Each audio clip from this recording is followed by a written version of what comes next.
Hello children, how are you? Today I will teach the second lesson of your course, A Fellow Traveler by A.G. Gardiner. Children, I am Meenakshi Tripathi, Principal Government High School, Osa, Raebareli, and I will teach you the second part of this lesson. We have already read the first part. Children, before I start the remaining paragraphs, let me do a recap. In my last class, I told you that writer A.G. Gardiner was travelling from London to a Midland town. He was travelling in a train, and it was a slow train, children. It was a stopping train, and it used to stop at all the small stations. And it was a leisurely train. It was not at all in a hurry, and the passengers were alighting in ones and twos. The writer boarded the train, and gradually the passengers were alighting, and in some time he felt that he was all alone in the compartment. Rather, later on he felt that it was his mistake that he thought that he was all alone. He has beautifully described all the things that we can do when we are all alone. We can enjoy the freedom, because freedom is something that is really very rare, and we must enjoy it if we get the opportunity to do it, children. He had told us various things that we can do when we are all alone. We can sing, we can dance, we can talk to ourselves, we can imagine that we are fighting with a friend, and we can even defeat him because there is no one to counter attack. So there are a lot of things that we can do. We can open the window, we can shut the window, we can go on opening and shutting the window. It's a sort of festival of freedom that we can enjoy, children. But A.G. Gardiner told that he did not do any of these things on that particular day when he found himself all alone in the compartment. He stood up and started seeing out of the window. The pale reminiscence of the day were still present in the northern sky. He lit his cigarette and sat down, and he began to read. It was only then that he realized that there was someone else also in the compartment. And children, who was it? It was a mosquito. I told you in my last class that A.G. Gardiner was a genius as a writer. He had beautifully blended philosophy of life with humor, children. Very beautifully he had described a very ordinary incident of life with an exceptionally interesting way. Very beautifully he has described the small incident of life in an exceptionally interesting way. He has used 3 adjectives for the mosquito: wingy, nippy, and intrepid. It was having wings, it was very clever, and it was very courageous. He was thinking that the mosquito was very little and it could not do any harm to him.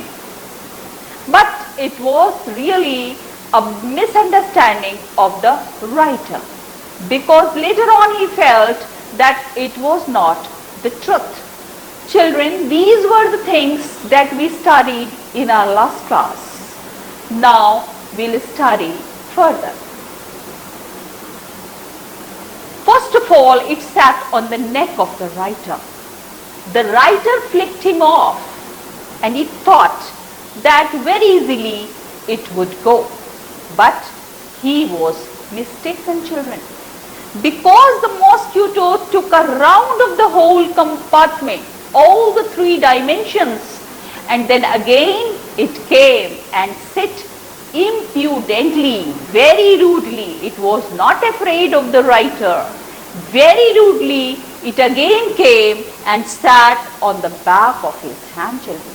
It means, although the mosquito was very little, it was merely an insect, but it was very courageous, children, and at the same time it was very clever and intelligent also, because it was not at all afraid of the large animal who was sitting in the corner, children.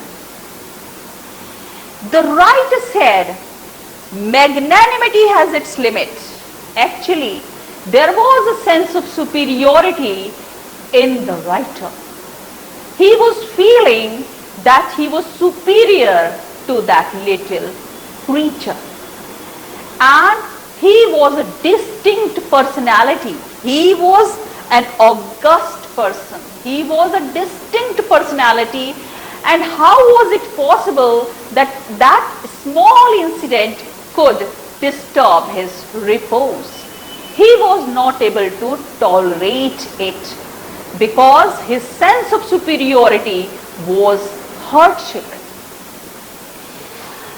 So my august person resents the tickling impertinence of strangers. He said that you are a stranger for me. How can I tolerate your impertinence? How can I tolerate your disturbance? How can I allow you to disturb me, children? I assume the black cap, I assume the position of a judge because you are causing disturbance. Now I have become a judge for you, and now I am going to give the right judgment because justice demands it and the court awards it, because it is the demand of justice that you must be punished now. The writer has mixed a tinge of humor when he says there are many counts against you. Many counts. There are many charges against you. Charges. He told that mosquito, you are a vagrant. You are a vagabond. Who is a vagabond, children? Vagabond is a person who roams here and there aimlessly. So he says that mosquito is also roaming here and there aimlessly. So this is the first count against that insect. The another one is that it is causing a public nuisance, because as all of you know, mosquitoes cause public nuisance. So, and another charge is that it is traveling without ticket.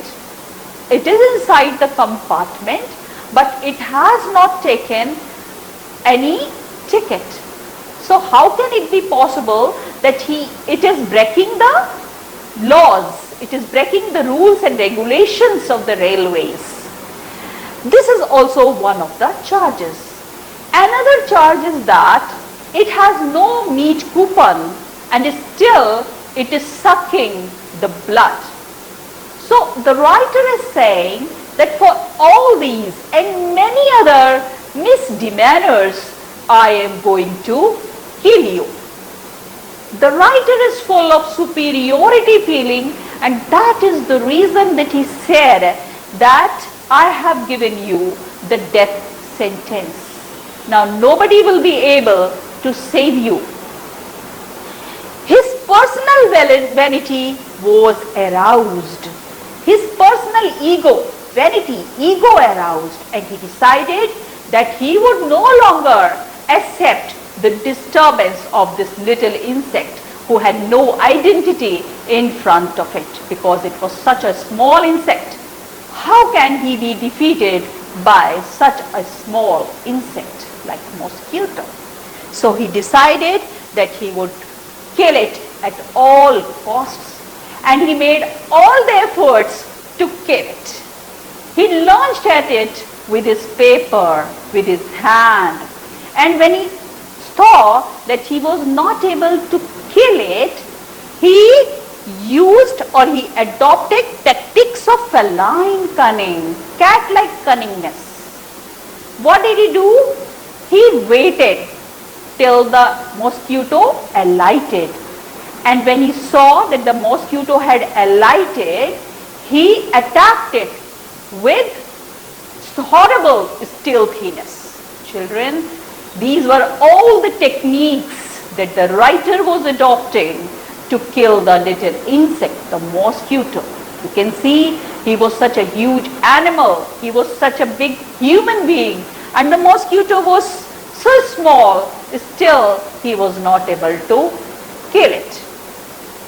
All the efforts were in vain. It was all in vain. He was not able to kill that little insect. Mosquito started playing with him openly and ostentatiously.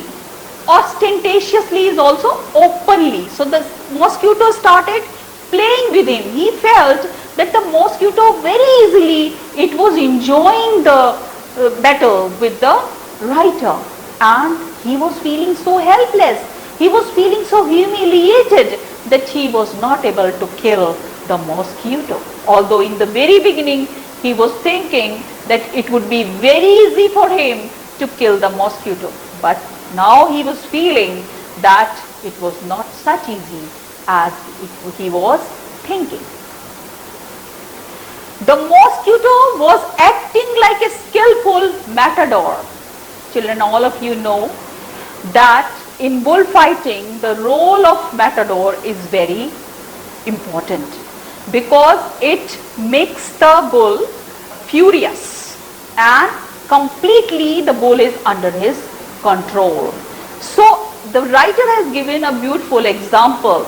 He says that my condition was just like an infuriated bull, and the mosquito was behaving like a skillful matador. I was not able to defeat that mosquito, and he was completely able to control me like a skillful matador controls the infuriated bull. So it is really a very humorous example that the writer has given. He felt that now the mosquito had started playing with him. He was enjoying the company of the writer. He wanted a little sport, and what sport like being chased by a huge lumbering windmill of a creature? Lumbering, because now he was so exhausted that he was walking with heavy steps, children. He had been chasing the mosquito for such a long time that now he had lost all the energy and he was lumbering, he was walking with heavy steps, children. And he was such a huge animal, he was such a big in size, and he was not able to defeat that mosquito, and gradually that sense of superiority that was there in him in the very beginning was fading, children. He felt how he could be superior to a creature who had defeated him in the only battle he fought with him. Now he felt that he was entering into the spirit of a fellow. He felt that he was not superior to that wretched creature. The writer is also suggesting that outer appearance should not be the basis of our judgment. We can be biased. We have to know someone before we make judgment about that. Because he was thinking that mosquito would be very easy target for him, but it was not the right decision that he felt later on. So he entered into the spirit of a fellow. This insect developed into a personality. He has humanized the insect, the mosquito, and he felt that gradually it was developing into a personality because it had all the qualities, the intelligence that a human being must have. He decided to be magnanimous. So how could he regain his prestige? The best method was to be modest, to be merciful. So he decided that he would be magnanimous. He would show mercy towards the insect, towards the mosquito. Nobility and mercy are the noblest attribute. Now he started feeling that to be kind, to be noble are the best attribute, are the best qualities that a person can possess. So he decided to be magnanimous, to be noble, and so he just withdrew his death sentence and went into the corner and sat silently and started reading the paper again. Children, he decided that now he would not kill the mosquito. But the reality was that he could not kill the mosquito. So in order to regain his self-respect, he decided that he would not kill the mosquito and become magnanimous and show mercy towards the little insect. So he felt that he knew the mosquito better and he was developing a sort of affection for that little insect because he recognized a more distant relationship with the mosquito. He felt that he had a sort of relationship with that little insect. And at that moment, the mosquito came and sat on the magazine, the weekly organ that the writer was reading at the time, children. On one page, there was the article Peace Trap, and on the other, the modesty of Mr. Hughes. Children, both these articles are symbolic. Peace Trap because the writer has decided to be peaceful with the mosquito. The modesty of Mr. Hughes because the writer has also decided to be modest with the mosquito. When the mosquito sat there on the magazine, he thought that it was really very easy to kill the mosquito. The only thing he had to do was to close the book. But he decided that he would not do it because he had withdrawn the death sentence. Now he started feeling a sort of affection for that little insect. He felt that fortune had made them fellow traveler. It was fortunate. It was their luck that made them fellow traveler. They traveled in the same compartment in the same train, children. He had interested the mosquito and the mosquito had entertained him. The obligation is mutual, means both of them have done something for each other. So the obligation was mutual because both of them had done something for other. As you read, that mosquito had entertained him and he had interested the mosquito. So both are doing something for each other. Now the writer felt that there is a sort of relationship between him and the mosquito because both of them are mortals, and the miracle of life is common between the author and the mosquito, and it's mystery too. The life is a miracle, the life is a mystery for both the mosquito and the writer. And he felt that both of them are totally unaware about the origin and end of their life. So they are fellow mortals. There is a sort of relationship between them because both of them are not only fellow travelers, they are also fellow mortals. The writer ends the lesson with a note of uncertainty because he said that we come into the lighted carriage, flutter round the lamp, and then go into the night again. The life of journey has been compared to the life of the train. We start our journey of life, but we are totally unaware of our origin. We flutter round the lamp. We are interested We are attracted towards all the materialistic things in life, and later on, when the hour comes, we leave this world. And the writer uses the word perhaps. Nobody knows where we go after death. It is really a mystery. Life is a mystery for both the mosquito and the writer. So he ends the lesson with a note of uncertainty. As I told you in the very beginning, we have the theme of uncertainty that you can find here. He heard the voice of the porter who called him and said that it was his station. He seized his hat and stick and got down from the carriage. But when he turned, he saw that the mosquito, his fellow traveler, was still fluttering around the lamp. And still it was uncertain when was he going to alight from the train. So the lesson ends with a note of uncertainty, children. Children, before I give you the homework, let me do a recap of all the things that we have studied in this lesson. A.G. Gardiner was traveling by a train. It was a slow train. It used to stop at all the small stations.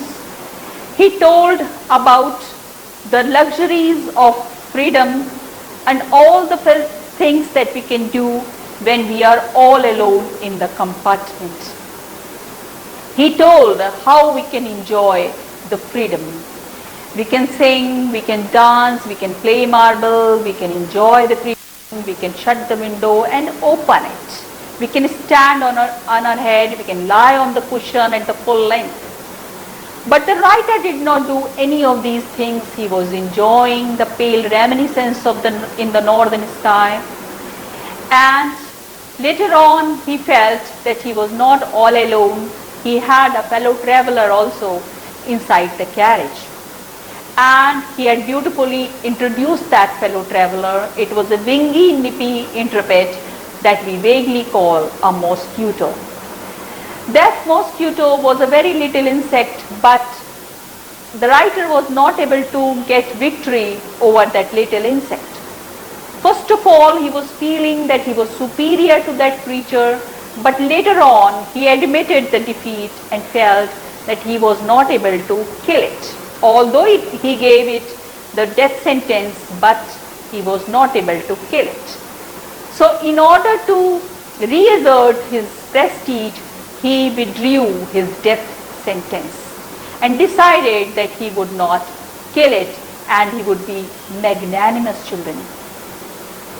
And when the station came, he felt that life is also a journey.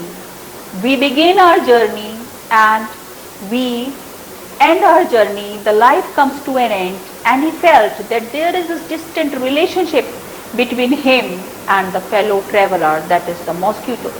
Because both of them are mortals. They have to die one or the other day. We are just like apparitions. Today we are, and tomorrow we will not be there in this world. So life is a mystery, life is a miracle for both the creatures, the writer and the mosquito. The writer has ended the lesson with a note of uncertainty when he says that he is not sure where the mosquito would go into the night. Now, children, I will give you some homework. There are 5 questions that I will give you, children. What did the fellow traveler do to avoid the death sentence? You have to tell the techniques the fellow traveler adopted to avoid the death sentence. The second question is, why did the author decide to be magnanimous? Why he decided to be magnanimous or merciful? The third question is, what relationship did the writer develop with his fellow traveler? When he felt that he would not be able to kill it, what sort of relationship did he develop with that fellow traveler. What does the word black cap mean? And the last question is, why has the writer compared himself to an infuriated bull? Now children, you have to read the lesson thoroughly and then only you have to answer the questions.